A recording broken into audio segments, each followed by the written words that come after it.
یہ بات بھی ذہن کے اندر رہے کہ اللہ تعالیٰ نے ہر بندے کو اس کی حیثیت کے مطابق اختیار دیے ہیں۔ دیکھیں گھر کے اندر چھوٹا بچہ ہوتا ہے، اس کا اختیار کم ہوتا ہے، جو بڑا ہوتا ہے بیٹا اس کا اختیار زیادہ ہوتا ہے، باپ کا اختیار اس سے بھی زیادہ ہوتا ہے، گھر کا جو سربراہ ہے اس کا سب سے زیادہ اختیار ہوتا ہے۔ پھر اوپر چلے جائیں تو ملک کا جو سربراہ ہے اس کا اختیار سب سے زیادہ ہوتا ہے۔ ہر بندے کو اللہ تعالیٰ نے اس کی حیثیت، اس کی شان کے مطابق اختیارات عطا فرمائے۔ جب عام انسان، اس کا مطلب یہ ہے کہ اللہ اختیار دیتا ہے، اللہ اختیار دیتا ہے، لیکن دیتا ہر کسی کو اس کی شان کے مطابق، اس کی حیثیت کے مطابق ہے۔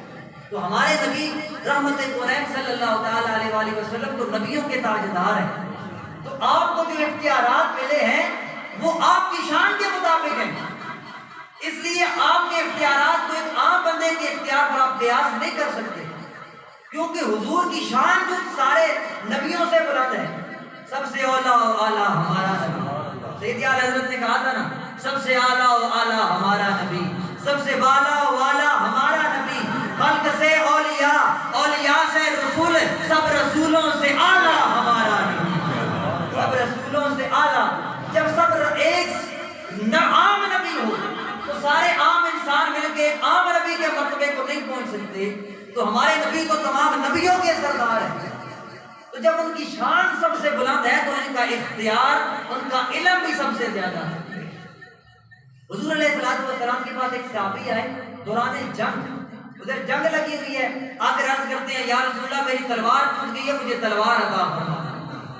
اب بظاہر حضور کے پاس کوئی تلوار نہیں ہے، غریب الوطن ہی ہے، حالت جنگ ہے۔ حضور کے صحابی فرماتے ہیں حضور نے ایک شاخ توڑی درخت کی اور توڑ کر مجھے تھما دی۔ فرماتے ہیں جب حضور توڑ رہے تھے تو لکڑی تھی، لیکن جب میرے ہاتھ کے اندر آئی تو لوہے کی تلوار بن چکی۔ اب کوئی کہے کہ یہ کیسے ہو سکتا ہے، یہ کیسا اختیار ہے، تو پوری جنس ہی بدل گئی، لکڑی لوہا کیسے بن گئی؟ تو میں نے پہلے کہا کہ پہلے نبیوں کے، نبی علیہ السلام کے مقتدیوں کی شان کو سمجھو۔ حضرت موسیٰ علیہ السلام حضور کے مقتدی ہیں، شب اسرا حضور کے پیچھے نماز پڑھنے والوں میں سے ہیں۔ آپ کا یہ معجزہ تھا، قرآن گواہ ہے کہ آپ کا ایک ڈنڈا تھا جس کو آپ پھینکتے تو وہ سانپ بن جاتا تھا، جب اٹھاتے تو پھر سے وہ ڈنڈا بن جاتا تھا۔ ارے موسیٰ علیہ السلام کا یہ اختیار ہے کہ وہ ایک ڈنڈے کی جنس کو بدل سکتے ہیں، تو میرا نبی تو موسیٰ کا بھی نبی ہے، میرا نبی تو عیسیٰ کا بھی نبی ہے، ان کی شان کا کون اندازہ کر سکتا؟ تو حضور علیہ السلام کے اختیارات کو سمجھنے کے لیے، شانوں کو سمجھنے کے لیے پچھلے نبیوں کی، حضور کے مقتدیوں کی شان کو سمجھو۔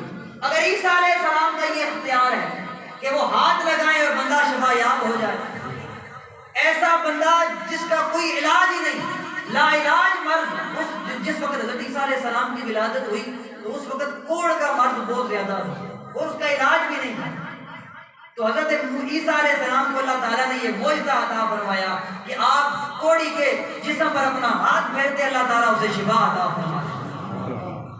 جب پچھلے نبیوں کی شانیں سمجھ آئیں گی تو پھر اپنے نبی کی شانیں سن کے پیٹ میں درد نہیں پڑے گی۔ حضور علیہ السلام کے ایک صحابی نام ہے حضرت قتادہ، دوران جنگ آنکھ کے اندر تیر لگ گیا اور آنکھ کا ڈھیلا باہر آ گیا۔ اب صحابہ کا عقیدہ بھی دیکھی اور نبی پر یقین بھی دیکھی۔ میرے نبی کے غلام حضرت قتادہ رضی اللہ تعالیٰ عنہ نے نکلی ہوئی آنکھ کا ڈھیلا اپنی ہتھیلی پہ رکھا، حضور کی بارگاہ کے اندر حاضر ہو گئے، یا رسول اللہ مجھے آنکھ چاہیے۔ میرے نبی نے یہ نہیں کہا کہ یہ کوئی اسپتال نہیں ہے بیٹا جی، یہ تو میدان کا جنگ ہے، نہیں نہیں، میرے آقا مسکرائے، مسکرا کر فرمایا قتادہ بتا تجھے جنت چاہیے یا آنکھ چاہیے، بتا تجھے آنکھ دوں یا جنت؟ پتا چلا نبی آنکھ بھی دے سکتا ہے، نبی جنت بھی دے سکتا ہے۔ عرض کی یا رسول اللہ آپ کا کلمہ پڑھ لیا ہے، آپ کی غلامی میں آ گیا ہوں، آپ کے صدقے سے جنت تو مل ہی جائے گی، مجھے آنکھ عطا فرما دیجئے۔ میرے آقا نے اپنا لوہا پہ دان مبارک اس آنکھ کے ڈیلے پہ لگایا، لگا کر ڈیلا آنکھ کے اندر رکھا، آنکھ روشن ہو گئی۔ حضرت قتادہ واپس گئے، پوچھنے والوں نے پوچھا اے قتادہ کیا اب بھی اس آنکھ سے صاف نظر آتا ہے، کیا اب بھی اس آنکھ سے صاف دکھائی دیتا ہے۔ حضرت قتادہ فرمانے لگے اے میرے نبی کے غلاموں، پہلے تو یہ آنکھ صرف اجالے میں دیکھتی تھی، پہلے تو یہ آنکھ صرف روشنی میں دیکھتی تھی، لیکن جب سے میرے نبی نے اسے روشن فرمایا ہے اب صرف روشنی میں نہیں دیکھتی، اب تو اندھیرے میں بھی دیکھ لیتی ہے۔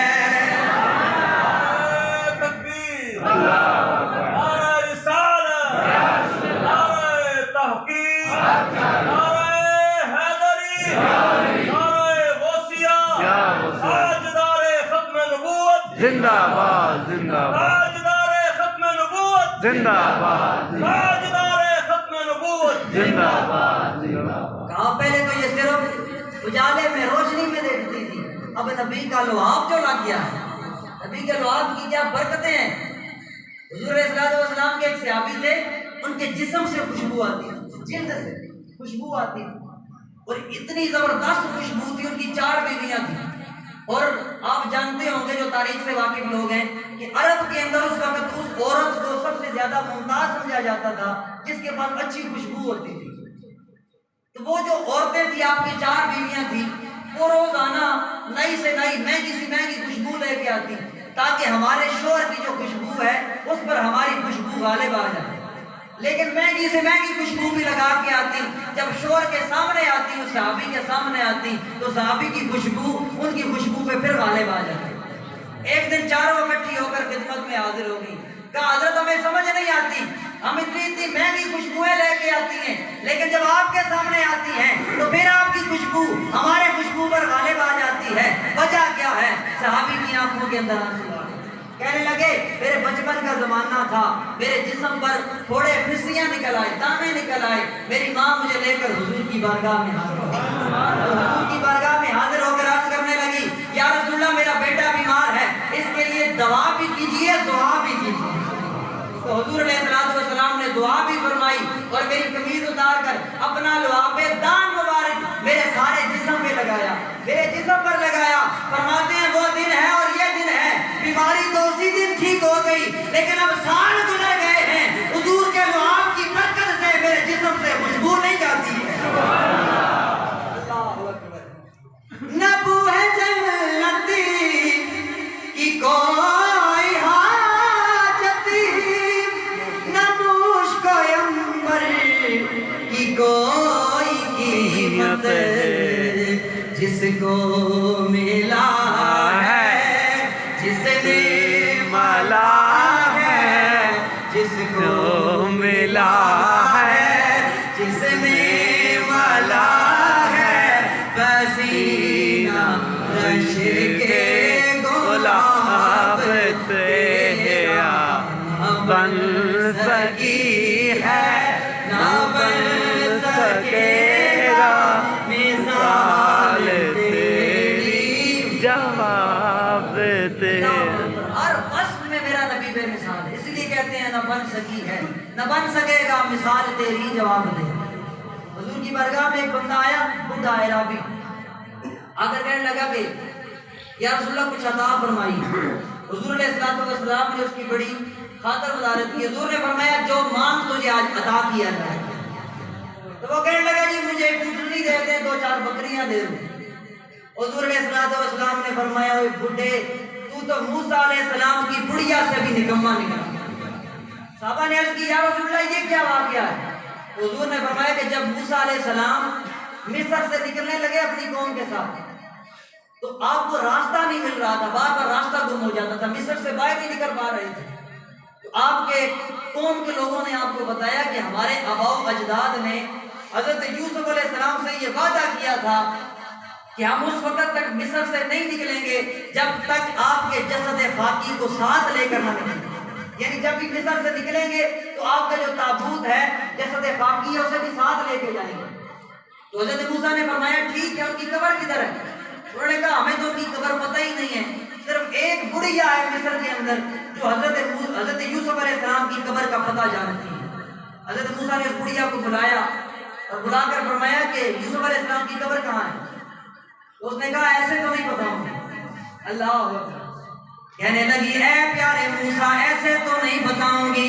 آپ نے فرمایا کیا تیرا مسئلہ کیا ہے؟ اس نے کہا ڈیمانڈ ہے میں تب بتاؤں گی، پہلے آپ میرے ساتھ یہ وعدہ کریں کہ جب کل قیامت والا دن آئے گا، نفسا نفسی والا دن آئے گا، اللہ کچھ لوگوں کو جنت میں داخل کرے گا، کچھ کو دوزخ کے اندر داخل کرے گا۔ آپ اللہ کے نبی ہیں، یقیناً جنت میں جائیں گے۔ آپ میرے ساتھ یہ وعدہ کریں جب قیامت والا دن آئے گا تو مجھے جنت لے کے جائیں گے۔ اور کہنے لگی کہ صرف میں نے جنت نہیں جانا، بلکہ جنت کے اندر جو آپ کا درجہ ہے نا، اس درجے کے اندر مجھے جگہ دلوائیں۔ حضرت موسیٰ علیہ السلام جلالی پیغمبر تھے، آپ نے فرمایا یہ کون سی بات ہے؟ اللہ کی طرف سے وحی آ گئی، کہا موسیٰ جلال میں مت آئیے، اس بڑھیا کی بات مان لیں، یہ ایسے آپ کو نہیں بتائیں گے۔ چنانچہ جناب موسیٰ علیہ السلام نے اسے یہ وعدہ کیا کہ میں تجھے جنت لے کے جاؤں گا، اپنے ساتھ جگہ دوں گا۔ پھر اس نے پتہ بتایا اور حضرت یوسف علیہ السلام کا جسد خاکی وہاں سے لے کر حضرت موسیٰ علیہ السلام نکلے، تب آپ کو راستہ ملا۔ تو حضور علیہ السلام نے اس بڈھے کو کہا ارے تو موسیٰ علیہ السلام کی بڑھیا سے بھی نکما نکلا، میں نے تجھے کہا ہے جو مانگنا ہے مانگ لے، تو مجھ سے اونٹنی اور بکریاں مانگ رہا ہے، ارے مجھ سے جنت مانگ، ہم تجھے جنت عطا فرمائیں۔ اس لیے کہتے ہیں نہ بن سکی ہے نہ بن سکے گا مثال تیری، جواب تیرا نہ بن سکی ہے نہ بن سکے گا مثال تیری، جواب تیرا۔ بخاری شریف کی حدیث ہے، کتاب الصلاۃ کے اندر یہ حدیث موجود ہے۔ حضور کے صحابہ فرماتے ہیں ایک مرتبہ حضور نے ہمیں نماز پڑھائی، گھر میں صلاۃ الکسوف تھی، یہ جو سورج کو گرہن لگ جاتا ہے اس کی نماز پڑھی جاتی، وہ نماز تھی۔ حضور کے صحابہ فرماتے ہیں کہ ہم نے دوران نماز حضور کو دیکھا کہ حضور علیہ السلام نے اپنا ہاتھ آگے بڑھایا، پیچھے کھینچ لیا۔ نماز ختم ہوئی، حضور کے صحابہ نے عرض کی یا رسول اللہ ہم نے دوران نماز آپ کو دیکھا ہے، توجہ رکھنی ہے جملے پہ، یا رسول اللہ ہم نے دوران نماز آپ کو دیکھا ہے، آپ نے اپنا ہاتھ آگے بڑھایا پھر پیچھے کر لیا، اب پوچھو نہ ذرا صحابہ سے تم نماز پڑھ رہے تھے یا نبی کا چہرہ دیکھ رہے تھے؟ تو گویا جواب آتا ہے اے ہماری نماز تو اس وقت تک مکمل ہی نہیں ہوتی ہے جب تک نبی کا چہرہ نہ دیکھ لیں۔ یا رسول اللہ ہم نے دوران نماز آپ کو دیکھا، آپ نے اپنا ہاتھ آگے بلند کیا، آگے بڑھایا پھر پیچھے کھینچ لیا، وجہ کیا ہے؟ میرے آقا نے فرمایا اے میرے غلاموں میں کھڑا تو یہاں تھا، اللہ نے میرے سامنے جنت کو کر دیا تھا۔ جنت کی صرف کوئی تصویر نہیں آئی سامنے یا ویڈیو نہیں آئی، بلکہ حقیقی جنت آئی۔ حضور فرماتے ہیں میرے سامنے جنت آئی، میں نے جنت کے باغوں کو دیکھا اور وہاں اس باغ کے اندر مجھے انگور کا ایک گچھا پسند آ گیا اور میں نے ارادہ کیا کہ اسے توڑ کر اپنے غلاموں کے لیے لے آؤں، لیکن پھر خدا کی حکمت کے تحت میں نے اسے چھوڑ دیا۔ اے غلاموں اگر اسے میں زمین پر تمہارے لیے لے آتا تم قیامت تک کھاتے رہتے، اس گچھے نے ختم نہیں ہونا۔ بات سمجھانے کا مقصد یہ ہے نبی کا اختیار، جو نبی مدینے کے اندر کھڑا ہو کے مسجد نبی کے مصلی پہ کھڑا ہو کے جنت کے اندر تصرف کر سکتا ہے، وہ نبی مدینے کے اندر گنبد خضرا کے اندر جلوہ فرما ہو کر چگیاٹ والے غلاموں کا درود و سلام بھی سن سکتا ہے۔ اگر کون نہ بن سکی ہے نہ بن سکے گا مثال تیری، جواب تیرا نہ بن سکی ہے نہ بن سکے گا مثال تیری۔ بس یہی مقصد تھا اس موضوع کا کہ آپ کی زبان پر یہ ورد زبان بن جائے اور یہ عقیدہ بن جائے، نہ بن سکی ہے نہ بن سکے گا مثال تیری، جواب تیرا۔ اللہ تعالیٰ ہمیں اسی عقیدے پر زندہ رکھے اور اسی عقیدے پر موت عطا فرمائے۔ انشاءاللہ اگلے جمعے سے ہم عقیدہ ختم نبوت پر اپنی گفتگو کا آغاز کریں گے۔ اللہ تعالیٰ ہماری حاضری کو قبول و منظور فرمائے۔